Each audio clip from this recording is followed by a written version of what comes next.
आप सभी का एक बार पुनः हमारे YouTube चैनल में स्वागत है। यह वीडियो केवल 12,460 शिक्षक भर्ती से संबंधित है। जितने भी लोग 12,460 शिक्षक भर्ती से जुड़े हैं, इस वीडियो को मिस मत कीजिएगा। यह आपके लिए बहुत अति महत्वपूर्ण वीडियो है। यह आपका भविष्य तय करेगी। आप सभी लोग जानते हैं कि 12,460 शिक्षक भर्ती सुप्रीम कोर्ट पर जा चुकी है। सुप्रीम कोर्ट में सुनवाई भी होने वाली है। जो ये पोस्ट आई है, जो सुप्रीम कोर्ट में अपील दायर किए हैं, उनके अनुसार 5 से 7 दिनों के अंदर ही सुनवाई होने वाली है। पूरी उनकी पहले अपडेट वो क्या है, वो अपना ग्रुप में, व्हाट्सएप ग्रुप में डाले हैं। उसको ध्यान से पहले समझने की कोशिश कीजिए। समझिए कि मैं ही डाला हूँ और उस आधार पर मैं पढ़ रहा हूँ, और आप ध्यान से पहले समझिएगा। यह अंकुर गर्ग की पोस्ट है और यह बहुत कुछ तय करने जा रही है 12,460 का भविष्य। अर्थात अब यहाँ पर सीजे बेंच से कुछ होने वाला नहीं है।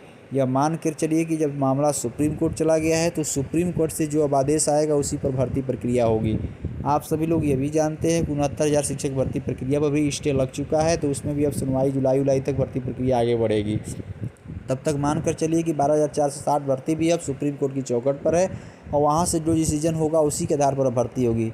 अब सीजे की बातों को आप भूल जाइए। उसके बाद जो मामला है वो अब सुप्रीम कोर्ट में है और सुप्रीम कोर्ट के बाद जो आदेश आएगा उसके आधार पर भर्ती प्रक्रिया होने वाली है। तो देखिए, लिखे हैं 12,460 शून्य जनपद सुप्रीम कोर्ट, मानी ये शून्य जनपद के अभ्यर्थी हैं और उन्होंने सुप्रीम कोर्ट में चैलेंज किया है। देखिए इनके एक एक पॉइंट को, पहले पॉइंट पर ये लिखे हैं, कुछ लोग कहते हैं कि मैं सुप्रीम कोर्ट क्यों गया। जब तक आप मेरा पक्ष सुनेंगे नहीं तब तक एक पक्षी बातों से भ्रमित ही होंगे। आपकी इच्छा है पोस्ट इग्नोर करें या समस्या की जड़ों को फैक्ट के साथ समझें। पोस्ट पढ़ने में 80 सेकेंड लगेंगे। अब देखिए इनकी पोस्ट का अगला पॉइंट ध्यान से देखिए। लिखा है कि राम जनक मौर्य का नाम सब जानते हैं। सीरियस नंबर एक, जो कोर्ट का जो नंबर है उसमें लिखा है 11/375/2018 केस का नंबर था और जजमेंट आया था कि 1 नवंबर 2018 को। उस जजमेंट का पैरा 55 किसी शून्य जनपद वाले ने पढ़ा होता तो उसे समझ आता कि मैं सुप्रीम कोर्ट क्यों गया। ध्यान से समझिए उनकी पोस्ट को। उन्होंने लिखा है कि पैरा 55 को अवश्य पढ़िएगा, शून्य जनपद के लोग ये बात कहे हैं। आगे लिखे हैं, आपको पता ही होगा भर्ती होती है 1981 नियमावली से।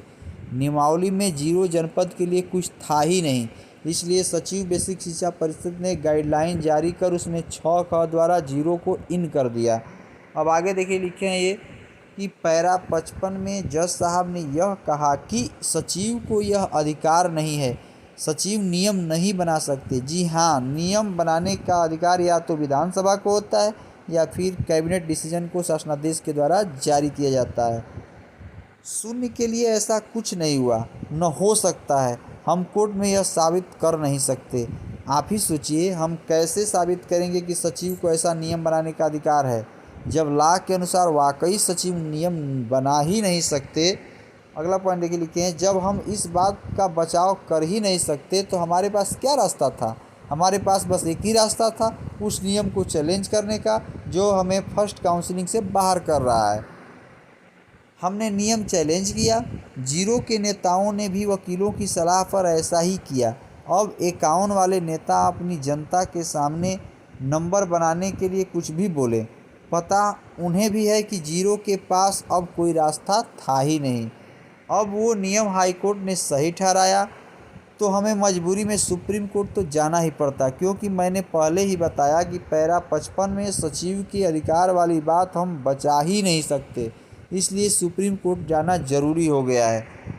अब ये जो आर्डर था इसमें पैरा 57, देखिए 55 के बाद 57 की बात करें, पैरा 57 में मुझे जो समझ आया उसमें जज साहब ने लिखा था कि जो मेरिट लिस्ट 0 को फर्स्ट काउंसलिंग में शामिल करके बनाई गई है उसे रद्द किया जाता है। और पैरा 59 में लिखा है कि फ्रेश काउंसलिंग कराओ, बस 51 जनपद की, और उसके बाद लिस्ट बनाओ, मैंने जो 51 जनपद के लगे उन्हीं लोगों का सिलेक्शन कर दो। अब लिखे हैं कि यानी फर्स्ट काउंसलिंग बस 51 की होगी हमारी, यानी 24 शून्य रिक्ति जनपद की नहीं होगी, हमें सेकेंड में ही भेजा जाएगा। अब सेकेंड काउंसलिंग में जनरल के तो पद बचते ही नहीं हैं, ओबीसी के 9 के बराबर बचते हैं और एससी के भी पहले से कम पद मिलते हैं। अब इस आर्डर के विरुद्ध शून्य जनपद भी गया और 51 जनपद भी। शून्य क्यों गया? क्योंकि हमें भर्ती से बाहर किया जा रहा था। और 51 किस लिए गया? क्योंकि वो ज्वाइनिंग कर चुके थे और उन्हें दोबारा काउंसलिंग करानी पड़ सकती है।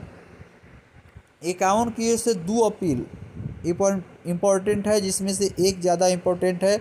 इस पे देखिए लिए इस पहले 617/18 रितेश सिंह वाली, जिसमें राम जनक के आर्डर के 17 दिन बाद यानी 17 नवंबर 2018 को स्टे आर्डर दे दिया गया, वो भी बस 3 दिन के लिए।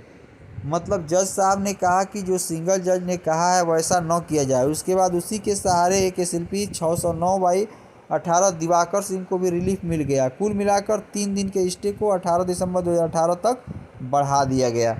उसके बाद फाइनली 22 जुलाई 2019 को यह स्टे तब तक के लिए बढ़ा दिया गया जब तक जज साहब इसे हटा न दें। इस तरह शून्य जनपद की ओर से स्पेशल अपील 613/18 और एक सिद्धार्थ पटेल के नाम से 634/18 फाइल हुई। सरकार की अपील 619/2018 भी फाइल हुई। वो जज साहब द्वारा कमोबेश जिला वरीयता के खिलाफ दाखिल केसेस के साथ ही कनेक्ट करके सुनी गई। जिला वरीयता हाई कोर्ट ने सही ठहरा दी है, उसी के अगेंस्ट मैं सुप्रीम कोर्ट आया हूँ। अब कुछ लोग कहते हैं कि पहले अपील डिसाइड होने देते तब चले जाते। मैंने कह रहे हैं, कुछ लोग कह रहे हैं कि पहले सीजन से डिसाइड होने जाते तब चले जाते। तो उनसे मैं इतना ही कहूँगा कि आप 1 नवंबर 2018 के आर्डर का पैरा 55 पढ़ लो। पूरा आर्डर न पढ़ पाओ तो बस उतना ही पढ़ लो, 55 पढ़ लो, समझ में आ जाएगा। स्पेशल अपील में हम बचाव कर ही नहीं पाएंगे, क्योंकि जैसा मैंने आपको बताया कि यह सही बात है, सचिव को नियम बनाने का अधिकार नहीं है। यदि सचिव की जगह शासन ने हमें अंदर किया होता तो हमें कोई बाहर नहीं कर पाता। 69,000 भर्ती हो या 68,500 का क्लेरिफिकेशन वाला जियो जारी शासन की ओर से होता है, न कि सचिव के सर्कुलर या परिपत्र से। 90-97 का जियो निकला था, न कि सर्कुलर, गौर करिएगा। इसलिए हमें वहाँ से कुछ नहीं मिलना है। मैंने ये कह रहे वहाँ से कुछ मतलब सीजेबीएन से हमको कुछ मिलने वाला नहीं है, हमारी हार निश्चित है, वहाँ से कुछ मिलने वाला नहीं है। देखिए साफ शब्दों में लिखे हैं वकील, देखिए इसलिए हमें वहाँ से कुछ मिलना नहीं है, ये वकील भी बताते हैं। बाकी जज साहब जैसा कहें वो सही। हाँ, 51 को राहत वहीं से मिल सकती है, वो कैसे वो भी बताता हूँ। 51 वाले हाई कोर्ट में जब यह कहेंगे कि सिंगल जज ने जो कहा है कि दोबारा काउंसलिंग कराओ, उसकी ज़रूरत ही नहीं पड़ेगी, क्योंकि 51 के जो लोग अब नौकरी कर रहे हैं उन पर फ़र्क ही नहीं पड़ना, चाहे काउंसलिंग कितनी भी करा लो, क्योंकि वो हाई मेरिट के लोग हैं और वो एक जिला वरीयता से होगा तो ऊपर ही रहेंगे। तो कर लो फर्स्ट लिस्ट में, तो वो हर बार दिखाई देंगे। फ़र्क इतना पड़ेगा कि 0 को हटाकर उनकी जगह 51 के ही जो शेष लोग हैं उनकी काउंसलिंग करा ली जाएगी। मैंने जो 51 के जो नीचे के लोग बचे हैं उनकी काउंसलिंग करा ली जाएगी और उनमें से फिर 51 वाले चयन पाएंगे, उन्हें ले लिया जाएगा। यानी 0 को फर्स्ट लिस्ट से हटाकर उनकी जगह 51 से भर लिया जाएगा। इसलिए मेरिट रद्द करने की ज़रूरत नहीं है। इस पर जज साहब 99% साबित भी हो सकते हैं। बाकी 0 को इस अपील से मिलना तब भी कुछ नहीं है, अर्थात 99.5% इनको कुछ नहीं मिलना है, क्योंकि भाइयों बहनों मैं जियो से नहीं बल्कि सर्कुलर से रखा गया है, जिसके कारण हम सही साबित नहीं हो पाएंगे। भाइयों बहनों मैं कोर्ट में अकेला पढ़ रहा हूँ, मेरे पास सीनियर करने के पैसे नहीं हैं, मेरे अपने ही मेरी काट कर रहे हैं, क्योंकि मैं सोशल मीडिया पर ज़्यादा नहीं आ पाता। आज मैं आपको सच बता रहा हूँ, आप किसी भी वकील से मेरी बात गलत साबित करवा दीजिए, आप जो कहेंगे वो करने को मैं तैयार हूँ। मेरी बात में वजन लगे तो मेरा ग्रुप ज्वाइन कर लीजिए, मैंने अकाउंट नंबर भी डाला दिया है और हमारे केस की सुनवाई 5 से 7 दिन में होने वाली है। विपक्ष की ओर से 4 सीनियर वकील किए जा चुके हैं, हमारे पास फंड की कमी है।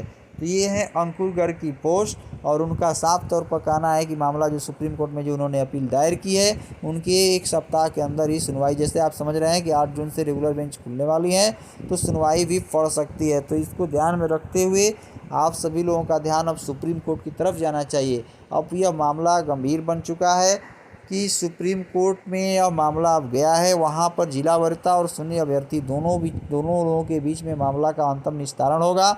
अब इसमें कोई रास्ता ही नहीं बचता है बीच का। जब मामला सुप्रीम कोर्ट चला गया है तो सुप्रीम कोर्ट से जो भी निर्णय आएगा उसके आधार पर भर्ती पूरी होगी। अब लोगों के पास ये होगा कि अब हम लोगों का क्या होगा। तो बहुत अधिक घबराने की ज़रूरत नहीं है। इतने दिन आप व्यतीत कर लिए, या चाहे आप शून्य जनपद के हो या 51 जनपद के हो, अब जिसका मामला वहाँ पर सही और सटीक बैठेगा उसके आधार पर आर्डर आएगा और भर्ती प्रक्रिया पूरी होगी। और हम लोग अब बस यही उम्मीद करें कि सुप्रीम कोर्ट में यह मामला जल्द से जल्द निस्तारित हो और हम सभी को न्याय मिले। और आप लोग सभी लोग जानते हैं, इस चैनल के माध्यम से मैंने आंकड़ा भी दिया था कि अब पद के बराबर ही अभ्यर्थी हैं, तो किसी भी आधार पर होगा भर्ती तो होगी, लेकिन अब बीच का रास्ता भी कोई नहीं है। सुप्रीम कोर्ट जब मामला चला गया है तो इसका इंतज़ार कीजिए, थोड़ा समय लग सकता है, आपका भविष्य जरूर उज्जवल होगा। आप 12,460 से जो भी अपडेट पाना चाहते हैं हमारे चैनल से जुड़ जाइए, मैं बीच बीच में देता रहूँगा। तो जिला वरीयता के लोग और अंकुरगढ़ जीरो अपील को लेकर के सुप्रीम कोर्ट चले गए हैं, तो बहुत कुछ अब सीजे बेंच से नहीं मानने वाला है, मामला अब सुप्रीम कोर्ट है, तो वहाँ से जो निस्तारण होगा उसके आधार पर भर्ती होगी। तो आप लोग समझ ही गए हैं, पिछली वीडियो मैंने बताया था अंकुरगढ़ की जो स्पेशल अपील थी उसको भी सुनवाई के लिए, स्पेशल अपील करें जो अपील जो लगी थी उसका नंबर भी आपको नोट कराए थे, 74 कुछ करके था। तो अपील ये सुप्रीम कोर्ट में होने वाली है और इस वहाँ से जो निर्णय आएगा उसके बाद भर्ती हो जाएगी। तो आप लोग धैर्य बनाए रखिए। अंत तक इस वीडियो में बने रहने के लिए आप सभी लोगों का बहुत बहुत धन्यवाद। चैनल को सब्सक्राइब कर लें और अधिक से अधिक लोगों को शेयर भी करें।